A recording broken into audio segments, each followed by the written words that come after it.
You are listening to the Fire Rescue Athlete Podcast with your host, Aaron Zamzow. What's up, everybody? Aaron Zamzow here with the Fire Rescue Athlete Podcast. Today, I wanted to talk a little bit about something that's near and dear to my heart. It's about workout programs for firefighters, EMTs, and medics. And the reason why this one is so important to me is because this is what really got me started in working towards, creating fire rescue fitness and creating workout programs. Obviously, is what we do here with FRF and creating these resources. But it all started about 15 years ago. Even more than that, 16, 17 years ago. When I got started in my first academy, I looked for resources, namely a program that would help me perform better in my first academy because I wasn't doing very well physically. I was training kind of like a bodybuilder, not like a fire rescue athlete. So I went to Amazon, which is where a lot of books were being, bought at that time. It's just kind of a new service. And so I researched it, found a book, actually the only book, and it was written by someone who, was from a bigger department, but they were trained in the same way I was. And it really spurred me on to say, hey, you know what? I need to start training myself like I would my regular athletes. And then I started to even go a step further and interview some of my old strength and conditioning coordinators. And as I got more and more involved with the fire service, I started to realize how we should train to be more effective and efficient with our workout programs. So that brings me to what we're going to talk about today are the essential firefighter workout program components. Now, there is no, perfect be all end all workout for every firefighter, EMT, and medic. But I believe that if you're working out and if you're in the fire service, there are really 5 things that your fitness program or your workout program needs to address. Now, these things, again, are imperative to helping you move better, to helping you not only move better, but feel better.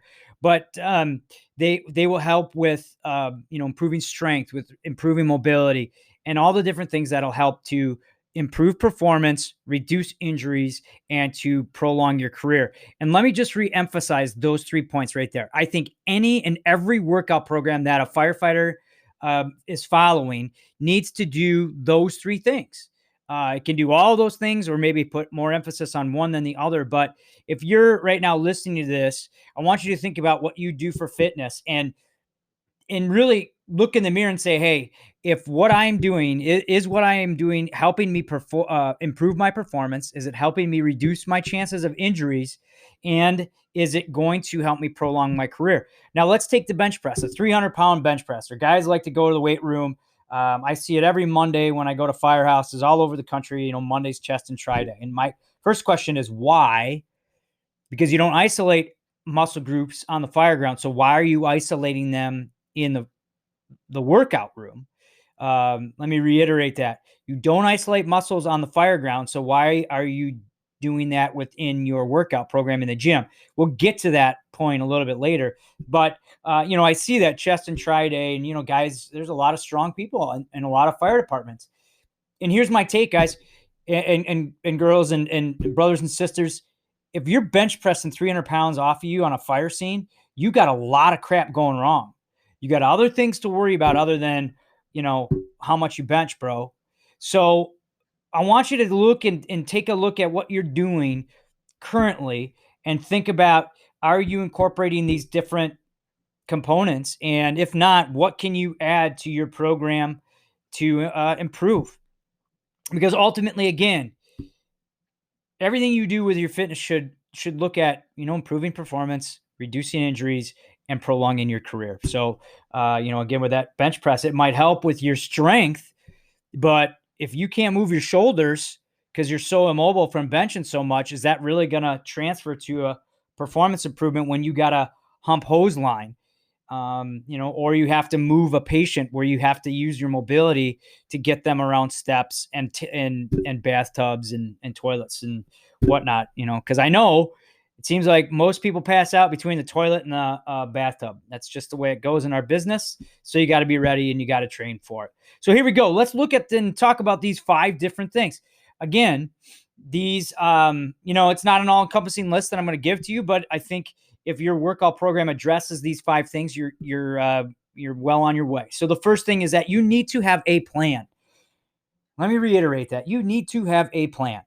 I see all over the country firefighters who just go down. We just talked about, chest and tricep, or going down to do your friend's workout, or your significant other's workout, or the workout of the day, which irritates the crap out of me because, well, what about the workout of the next day, and what about the workout of the previous day? You have to have a plan. And I think where most of us fail, to be honest, is that we're like, hey, well, I'm going to get back in shape. And you go back to what you did in high school. Look, you're no longer in high school, number one. You're no longer playing that sport that you did in high school, number two. And number three, you're only going to do, let's face it, what you want to do. So Monday's going to be chest and tri, back and by on Tuesday. You're going to skip leg day. And then Thursday, maybe you'll do a little cardio. Friday, you'll maybe hit arms. And then Saturday, you'll skip. And then Sunday, you'll maybe go and do a little cardio. But you're going to go back through that for the first 3 or 4 weeks of the year. And then all of a sudden you're in February, where we are right now. And where is your progress? And where is your program? So the first thing you need to do is have a plan. And the plan that needs to be based off of what we call periodization.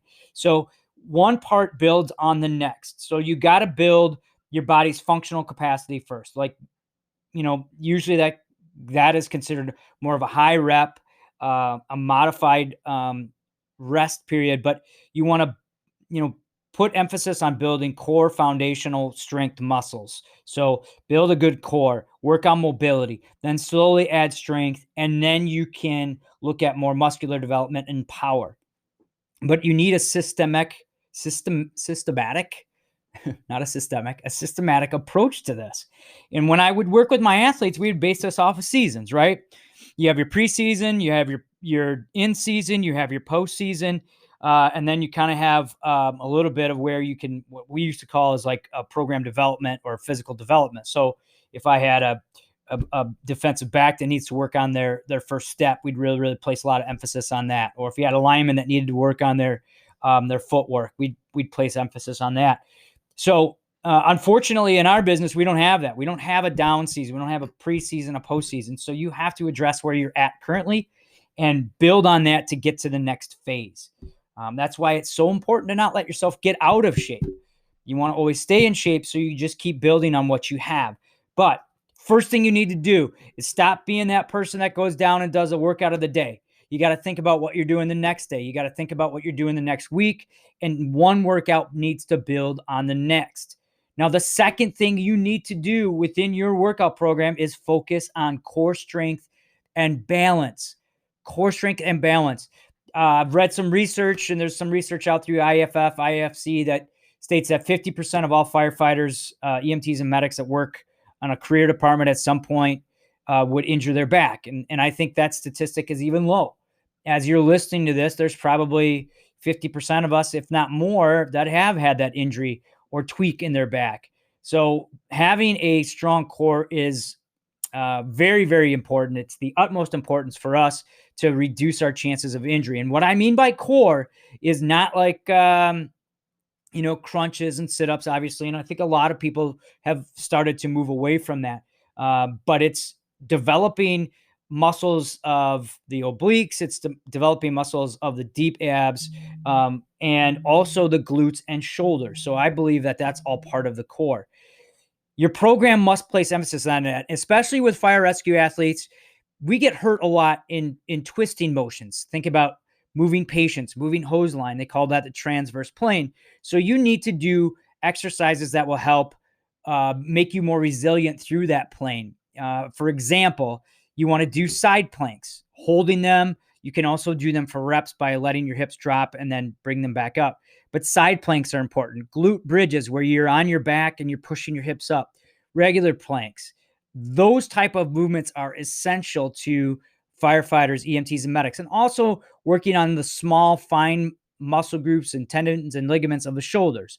you might have heard ball T's, Y's, and W's. Or if you've injured your shoulder, you know what I mean with external and internal rotation. Make them a part of your workout program. So you got a program, and within that program and plan, you got to make sure you work your core. The next thing you got to do is you got to address your cardiovascular system. You got to address cardio training. And, I think when you think of that, most people go, oh, I don't want to go for a run. Well, I'm right there with you. I don't want to run either. But cardio training can mean a couple different things. You want to build a good, solid cardiovascular conditioning base. You can do that with walking and running, jogging. You can do that with biking. And then on top of that, you want to work at building your cardiovascular recovery and almost working what we call more of the anaerobic threshold. And I think the combination of those is great. And how you do that is you work intervals. I like to do intervals at the end of my workouts. And what I'll do is incorporate in 5 or 6 movements that we use on the fireground. So I'll crawl, I'll do sledges, I'll do drags, I'll do pushes, I'll do pulls, I'll do steps. I'll do, I like to throw a burpee in there. Now we're not burpeeing on the fireground, but I'll tell you what, the burpee really mimics that breathless feeling you get when you're on air. So I throw those in there, and I'll do them in intervals.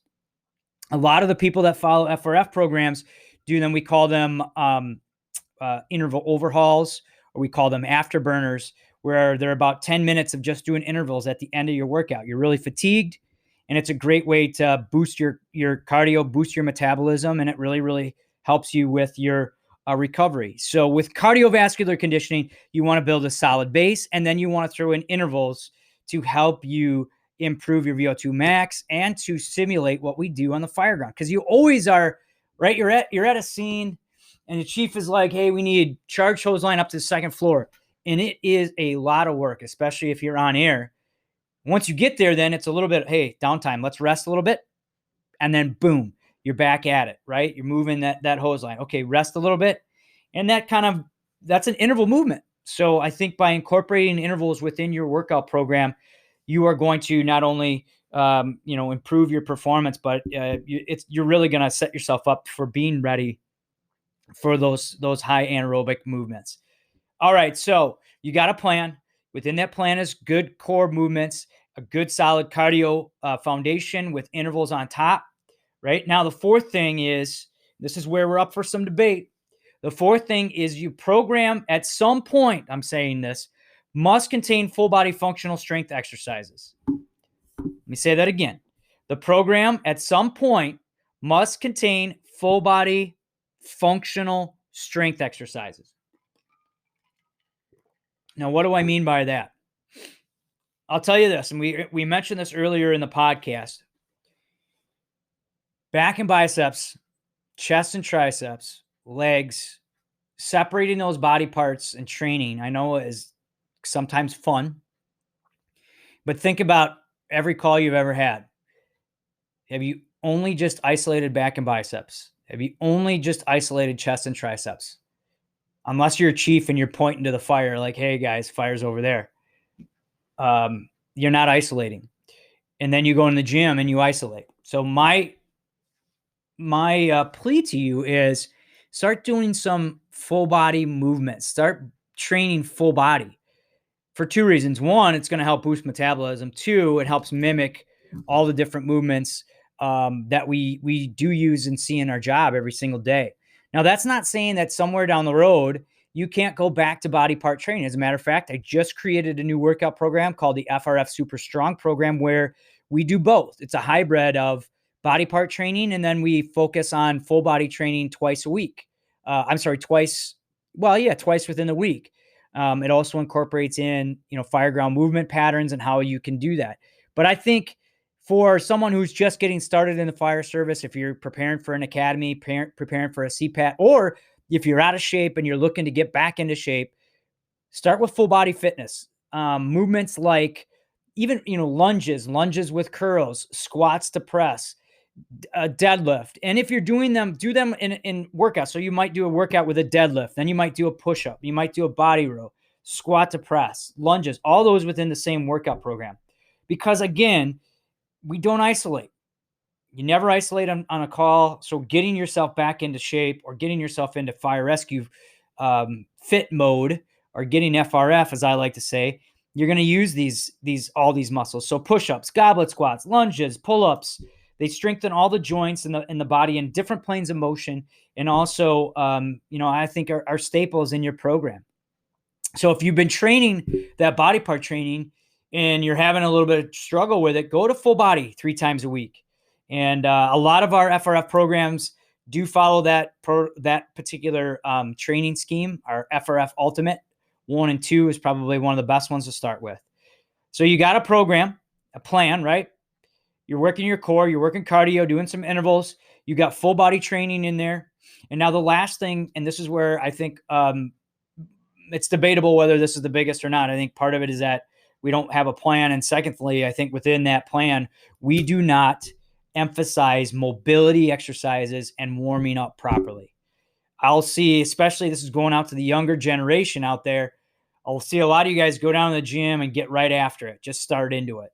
And, I used to do that myself. And I think a lot of people, especially when you get in your mid 40s, like I am, are going to say, darn, I wish I would have paid more attention to my mobility, to my flexibility. It's the first thing that goes, and it's one of the most valuable because you need to stay limber. You need to step up high to get into the trucks. You need to be able to twist and turn and change elevation on scene a lot. And mobility really, really helps with that. Mainly with active movements, you want to make sure whenever you go into workout that you warm up the body, warm up the core temperature, get blood flow to deep to the tendons and to the ligaments and to the muscle groups that you're going to use. And then also adding a stretch component at the end of your workouts and even on your off days to help with recovery and, again, mobility. I think that, that's really, really important. We talked about the bench press before. You might be able to bench press 300 pounds, but if you can't move your shoulders, if you can't itch your back and you tweak your shoulder reaching for a can of something in a cupboard, which happens a lot, that's going to happen again on the fire ground. And you might wind up leaving your crew in jeopardy because of your lack of mobility. So you need to warm up properly. That includes foam rolling, and then make sure that you incorporate stretching into your workouts. Personally, I like to do what I call 4-minute stretch routines. It's basically using yoga poses, holding for 20 seconds. I do 6 poses at the end of my workouts, helps me cool off. And I really, really feel like it helps me prepare for what's coming next, whether that's the rest of my shift or the workout the next day or the next call. So there you go. 5 components. Let's review. Have a plan. Work your core. Have to have some heart, including intervals. Full body training, full body strength training at some point, and focus on mobility and flexibility exercises. They have to be placed in every single workout to help you move more efficiently. And that also transfers to strength. In my academies that we run, we actually did for a while, we do a bench press test just to get us some numbers. We've been working with a local university, and they're doing some statistics for us. So I know what you're thinking. You're like, dude, you just said bench press isn't really the best thing for us. Well, in this case, we're using it for research basis. But we have our recruits bench press, and then we go through and we work a lot of mobility, stability, body weight stuff. We use TRX and then test them 8 weeks later. And I think it's unanimous. 100% of my athletes have improved strength, and some of them off the wall. Like we had one gentleman bench 235 4 times. 8 weeks later, without touching a bench, he was up to 270 3 times because of his improved mobility and stability within his shoulders. So that mobility stuff really, really works. And the core training really, really works. It helps to transfer onto whole body strength, what we call functional strength when it comes to firefighting, when it comes to EMSing and medicing. You know what I mean? So anyways, with that, I will leave you with those 5 components.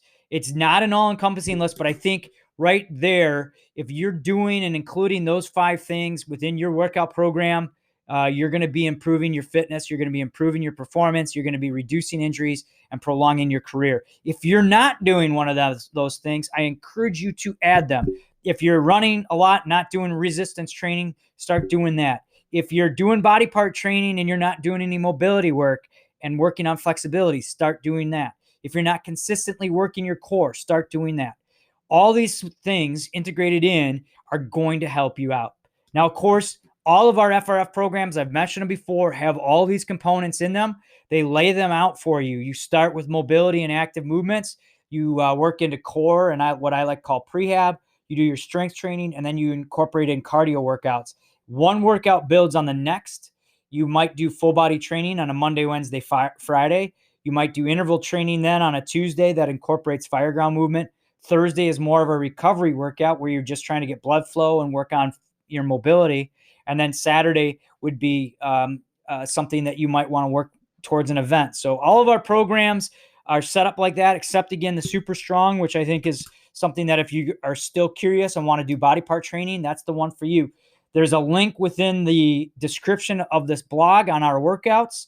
I am here to help you out any way I can, answer any questions with anything I can do for you to help you get more fire rescue fit. Again, my name is Aaron Zamzow with firerescuefitness.com. I thank you so much for listening. We have over 8,000 plays in the first couple months here, and I am floored with the response. So please let me know how else I can improve this, what other topics you want to hear.